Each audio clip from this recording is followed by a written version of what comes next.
மக்கள் சக்தி நேயர்களே வணக்கம். இன்றைக்கி நான் எதை பற்றி பேச போகிறேன்னா, மீண்டும் இந்த அல்லு அர்ஜுன் வீட்டில் தக்காளி எரிஞ்சு கல் எரிஞ்சு எல்லாரும் ஒரு சாரார் பண்ணுறாங்க. அந்த இறந்த ஃபேமிலிக்கு நீ 1,00,00,000 தரணும் அப்படின்னு சொல்லி கத்திட்டு அங்கே கல்லை எறிகிறது எல்லாம் பண்ணிகிட்ருக்காங்க. இப்போ நடக்கிறது இதுக்கு சிஎம் வந்து மற்ற மக்களை கேட்குறது, என்னத்துக்கு அல்லு அர்ஜுனுக்கு நீங்கள்லாம் வந்து பாதுகாப்பு தரணும்னு சொல்கிறீங்க, அப்படி என்ன அல்லு அர்ஜுன் நல்லது பண்ணிட்டார் அப்படின்னு சிஎம்மே சொல்கிறார். வாங்க, மக்கள் சக்தி சேனல் தான் உங்களுக்கு நல்ல விஷயங்கள் கெட்ட விஷயங்கள் நாட்டில் என்ன நடக்கிறதுங்கிறத உங்கள் வீட்டுக்கு வந்து எல்லாருக்கும் புரியும்படி சொல்லக்கூடிய ஒரே சேனல். வந்து பாருங்கள்.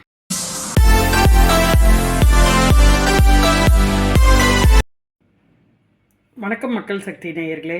இப்போ உங்களுக்கு இதை சொல்கிறதுக்கு முன்னாடி என்ன நடந்ததுங்கிறத சொல்லிடுறேன். போன வாரத்தில் ஒரு வெள்ளிக்கிழமை போல் புஷ்பா, அதாவது டிசம்பர் 4th புஷ்பா 2ங்கிறது வந்து ஹைதராபாடு சந்தியா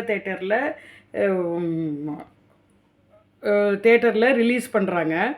அதுக்கு வந்து ஃபஸ்ட்டு ஷோக்கு அல்லு அர்ஜுன் தன் ரசிகர்களோடு பார்க்குறதுக்காக வந்திருக்கார். அங்கே நடந்த ஸ்டாம்பைடுனால, அதாவது மிதிப்பட்டு நடந்ததில் ஒரு குடும்பம், அந்த குடும்பத்தில் அந்த பையன் தன்னுடைய கிளாஸ்மேட்டுக்கு சொல்லணும், நான் ஃபஸ்ட்டு டேயே அல்லு அர்ஜுன் படத்தை பார்த்தேன்னு சொல்லணும் அப்படின்னு கேட்டு அவங்க அம்மா அப்பா சிஸ்டரோடு வந்திருக்கான். இங்கே வந்து அல்லு அர்ஜுனும் அதே டயத்தில் வந்ததுனால அங்கே ஸ்டாம்பைடு நடந்து அந்த இடத்துல அந்த குடும்பத்தோட அம்மா வந்து தன் பையனை பிடிச்சிட்டே அப்படியே இழுத்து வச்சுட்டு பிடிச்சிட்டு இருக்காங்க, மிதிப்படுறாங்க. இது போலீஸ் வந்து அவங்கள கூட்டிகிட்டு ஹாஸ்பிட்டலுக்கு போகிற வழியில் அவங்க அம்மா இறந்துட்டாங்க. பையன் வந்து கொஞ்சம் ஏதோ ஐசியூவில் அட்மிட் ஆகி வந்திருக்கான் போல இருக்குது, அதை பற்றி தெரியல. இப்படி இருந்ததில் அல்லு அர்ஜுனுங்க போலீஸ் அரெஸ்ட் பண்ணியிருக்கு. ஒரு ஃப்ரைடே நைட்டு அரெஸ்ட் பண்ணி மண்டே அல்லு அர்ஜுனுக்கு உடனே பெயில் கிடச்சி வெளியில் வந்துட்டார். இப்போ கேஸ் நடந்துருக்கு. இதை பற்றி அல்லு அர்ஜுன் மேலே தப்பு இல்லை அப்படி இப்படின்னு ஒரு சாரார் சொல்லும்போது, அங்கே ஹைதராபாடில் இந்த தெலுங்கானா சிஎம்முக்கு பயங்கர கோவம். இதில் பேசும்போது கோவம் வந்து, அது என்ன அல்லு அர்ஜுனுக்கு எல்லாரும் சப்போர்ட் பண்ணுறீங்க, யாரும் அந்த குடும்பத்தில் அவங்க அம்மா போன ஒரு உயிர் போயிருக்கே, அதை பற்றி நீங்கள் கவலைப்படலையா, இவர் மேலே நாங்கள் கேஸ் தொடுக்கிறது தான் உங்களுக்கு பிரச்சனையான்னு அவர் ஒரு சாரார சத்தம் போட, எதிர்கட்சிகள் இல்லாமல் சத்தம் போட, அல்லு அர்ஜுன் ப்ரெஸ் மீட்டு கொடுக்குறாரு. இப்போ நான் என்ன தப்பு பண்ணிட்டேன், நான் ஒன்றும் தப்பு பண்ணலை அப்படிங்கிற மாதிரி அல்லு அர்ஜுன் சொல்கிறார். ஆனால் போலீஸ் வந்து அங்கே உள்ள இந்த டாக்குமெண்ட்ரி சிசிடிவி எல்லாம் வச்சு போட்டு காட்டுறாங்க. அல்லு அர்ஜுன் வந்து அந்த படம் முடிகிற டைம் தான் போயிருக்கார், 12 மணிக்கு தான் வெளியில் போகிறார். நாங்கள் இத்தனையும் சொல்லியும் அந்த மேனேஜர் எங்களை அல்லு அர்ஜுனை பார்க்க விடலை. அந்த அம்மா செத்து போயிட்டாங்க மிதியடியிலன்னு சொல்லும்போது கடைசியில் அந்த அல்லு அர்ஜுன் சொன்ன வார்த்தையை அங்கே உள்ளவங்க சொல்கிறாங்க, ஓ அப்போ படம் இட்டு அப்படின்னு அவர் சொன்னார்னு. ஆனால் அதான் அல்லு அர்ஜுன் மறுக்கிறார். அல்லு அர்ஜுன் வெளியில் வந்தும் இவ்வளோ நாங்கள் சொல்லியும் வெளியில் வந்து அந்த இதை கார்லேருந்து எடுத்து எம்பி ரோட் ஷோ கட்டி கையாட்டிட்டு போகிறார் ஃபேன்ஸுக்கு அப்படிங்கிற மாதிரி போலீஸ் கம்ப்ளைண்ட். போலீஸ் அப்படி சொல்லியிருக்காங்க. அல்லு அர்ஜுன், நான் என்ன பண்ணுவேன், அந்த ஃபேன்ஸுக்கு நான் கையாட்டலைன்னா இன்னும் கும்பலாகும் அப்படின்னு அவர் சைடு அவர் நியாயத்தை சொல்லியிருக்கார். போலீஸ் வந்து அல்லு அர்ஜுன் எப்போ நாங்கள் பர்மிஷனே தரல, பர்மிஷன் தராமல் வந்ததே தப்பு. அதுவும் இல்லாமல் என்ன சொல்கிறது, ஒரு பெரிய ஸ்டாம்பேட் நடக்கும்போது சீக்கிரம் கிளம்புங்கன்னு சொல்லாமல், இல்லை நான் கிளைமேக்ஸ் முடிஞ்ச உடனே தான் கிளம்புவேன்னு சொல்லி அந்த கிளைமேக்ஸ் முடியும் போது இது போல் ஒரு லேடி டெத்துங்கிறத போய் சொல்லும்போது சர்க்காஸ்டிக்காக அப்போ படம் ஹிட்டுங்கிற மாதிரி பக்கத்தில் உள்ளவங்கள்ட்ட சொல்லியிருக்காங்கங்கிற மாதிரி செய்தி வெளியில் வருது. நாங்கள் வந்து சரியாக தான் சொல்கிறோன்னு சொல்லி போலீஸ் வந்து அவங்க சிசிடிவியை எடுத்து காட்டுறாங்க. இப்படி நடந்திருக்கு பாருங்கள், எந்த டயத்தில் போயிருக்கார் பாருங்கள், இத்தனை மணிக்கு தான் போயிருக்கார், நடந்தது இத்தனை மணிக்கு, நாங்கள் சொல்கிறதுன்னு ஃபுட்டேஜ் எல்லாம் காட்டியிருக்காங்க போலீஸ் ப்ரெஸ்ஸு இதில். இப்போ அங்கே ஒரு பிரச்சனை இப்படி ஓடின்னு இருக்குது. இதுக்கு நடுவில் அல்லு அர்ஜுன் வந்து அந்த ஃபேமிலிக்கு நான் 25 lakhs தரேன், நான் வருத்தப்படுகிறேன்னு சொல்லியிருக்கார். ஆனால் மற்றவர்கள்லாம் வந்து ஒரு சாரார் எதிர் சாரார்லாம் அவர் வீட்டில் தக்காளி கல்லெல்லாம் இப்போ நேத்திக்கு அதெல்லாம் எரிஞ்சு அதாவது டிசம்பர் 23 அன்றைக்கி 22 21லலாம் அந்த அவங்க வீட்டில் எல்லாத்தையும் எரிஞ்சு அவங்கள வந்து நீ 1 கோடி அந்த குடும்பத்துக்கு தரணும் இப்படிலாம் போட்டி போட்டுட்டு இப்போ நடந்துட்டுருக்கு. இப்போ வந்து அல்லு அர்ஜுன் மேலே ஸ்ட்ராங்காக கேஸ் ஃபைல் பண்ணி கோர்ட்டில் அது ஆர்கியூமெண்ட்ஸ் போகும். அப்புறம் என்ன தீர்ப்பு வருதுங்கிறத அப்புறம் பார்த்தா தான் நமக்கு தெரியும். இதில் எனக்கு தெரிஞ்ச என்னுடைய நாலேஜுக்கு தெரிஞ்சபடி பார்த்தோன்னாக்கா அல்லு அர்ஜுனும் ஒரு ஆர்டினரி ஹியூமன் பீயிங். அவர் வந்து பெரிய ஸ்டாராக இருக்கலாம், பெரிய ஹீரோவாக இருக்கலாம், ஓகே. தன் படத்தை வந்து அவருக்கு பார்க்க ஆசையாக இருக்குது. ஃபஸ்ட்டு டே தன் படத்தை வந்து பார்க்குறார். அதுக்கு பர்மிஷன் கேட்டிருக்கார். கும்பல் வருங்கிறதுனால பர்மிஷன் அவங்க கொடுக்கல. அதை மீறி அவர் போனது ஒரு தப்பு. ஆனால் அவர் தன் படத்தை பார்க்கணும் இந்த தேட்டரில் ரிலீஸ் ஆகிறத அப்படின்னு நினச்சதில் அதுக்கு முயற்சி எடுத்து வந்ததுலெல்லாம் தப்பு சொல்ல முடியாது. ஏன்னா அவர் உழைப்பு அங்கே காட்டியிருக்கார், அவர் வரார். அதுக்கப்புறம் இந்த இதிலெல்லாம் உள்ளே வந்து நீங்கள் கிளம்புங்க கிளம்புங்கன்னு சொல்லும்போது அந்த நேரம் அவர் கிளம்பாமல் கிளைமேக்ஸை பார்த்துட்டு கிளம்புறது இதெல்லாம் வந்து கொஞ்சம் எக்ஸாஜரேட் பண்ணுறாங்களா என்ன அப்படிலாம் தெரியாது. மொத்தம் அவரை அரெஸ்ட் பண்ணிட்டாச்சு, பெயில் வாங்கியாச்சு, அவர் 25 lakhs தரேன்னு சொல்லியாச்சு. இந்த ஒரு பக்கம் இருக்க மீ ஒரு ஒரு சில மீடியா வந்து அந்த அப்பாவை அந்த குடும்பத்தில் இழந்த அப்பாவை கேட்குறாங்க.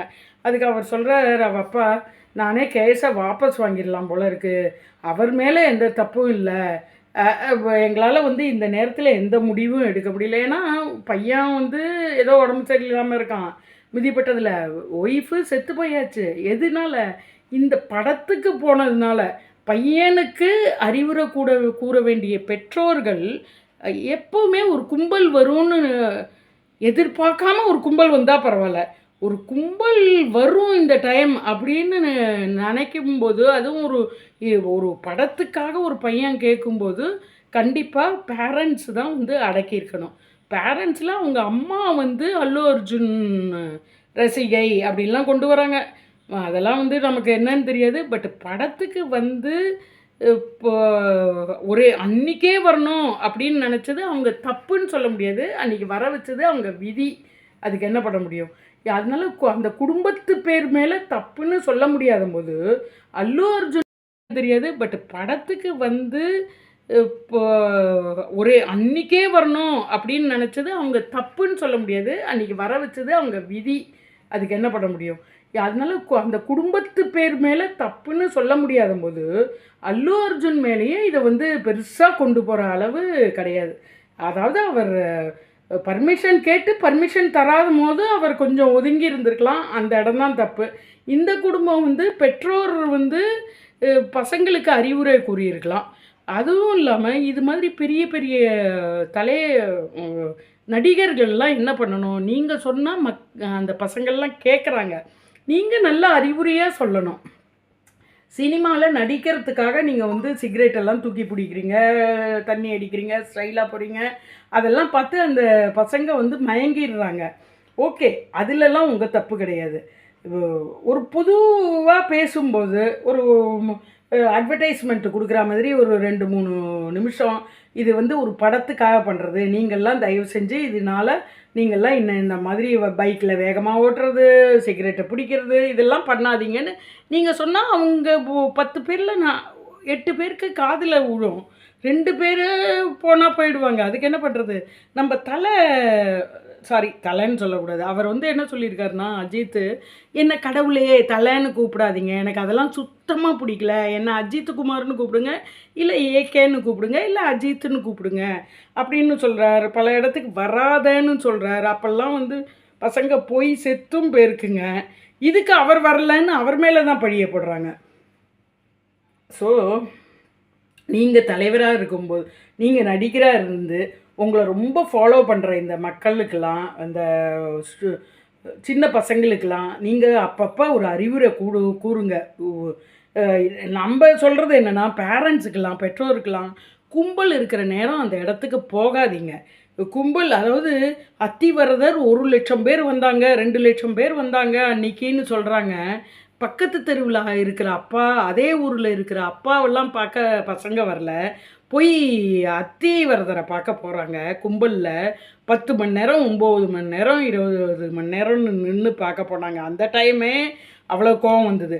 அதாவது சாமியை பார்க்க போகிறதுக்கு போயிருக்காங்க. ஏதோ நான் பண்ண பாவம்லாம் கரை அப்படின்னு சொல்லி போகிறாங்கன்னு வச்சுக்கோங்க.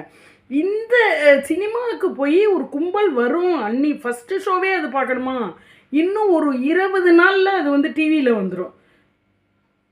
நம்மளும் சினிமா போகிறோம், இப்போ நாங்கள்லாமும் சினிமா போகிறோம். பட் அது கொஞ்சம் கும்பலாக இருக்குன்னாக்க போகக்கூடாது. ஃபஸ்ட்டு டே ஃபஸ்ட்டு ஷோலாம் போகக்கூடாது. 4 நாள் கழித்து அது நல்லா இருக்கா நல்லா இல்லையா, இந்த நடிகர் நல்லா நடிப்பான், சரி பார்ப்போம் அப்படின்னு அது ஆறின கஞ்சி பழங்கஞ்சின்னு போட்டுட்டு போயிட்டு இருக்கணும். இவங்களுக்கெல்லாம் போகக்கூடாது. நீங்கள் ரொம்ப இந்த சினிமாவில் காசை கொட்டுறதுனால தான் நம்ம அவங்களுக்கு துளிர் விட்டு போகிறது. சினிமா போகலாம், ஆனால் பார்த்து போகணும், அதுதான். ஓகேயா? இப்போ உங்களை நான் கேட்குறேன், அல்லு அர்ஜுன் மேலே தப்பா, இல்லை அவரை எதிர்த்து சொல்கிற சிஎம் மேலெல்லாம் தப்பா, போலீஸ் மேலெல்லாம் தப்பா, இல்லை இந்த பேரண்ட்ஸ் மேலே தப்பா? உயிர் போனது விதின்னு முடிச்சிட முடியுமா? என்னன்னு என்னை பொறுத்த வரைக்கும் இந்த பேரண்ட்ஸ் மேலே தப்பு. நாளைக்கு அந்த பையன் பொழைச்சி வந்தாலும் தன்னால் தான் தன் அம்மா போனான்னு நினச்சா வாழ்நாள் ஃபுல்லாக அவனுக்கு ஒரு இக்கு மனசில். என்ன எல்லாரையும் காப்பாற்று இறைவாங்கிறதோட நான் முடிச்சுக்கிறேன். நீங்கள் இதுக்கு ஒரு லைக்கு, பிடிக்கலையா டிஸ்லைக்கு, கமெண்ட்டு கீழே கொடுங்க. வணக்கம். சேனல் அப்படியே கைப்பிடிச்சி கூட்டிகிட்டு போங்க. நன்றி.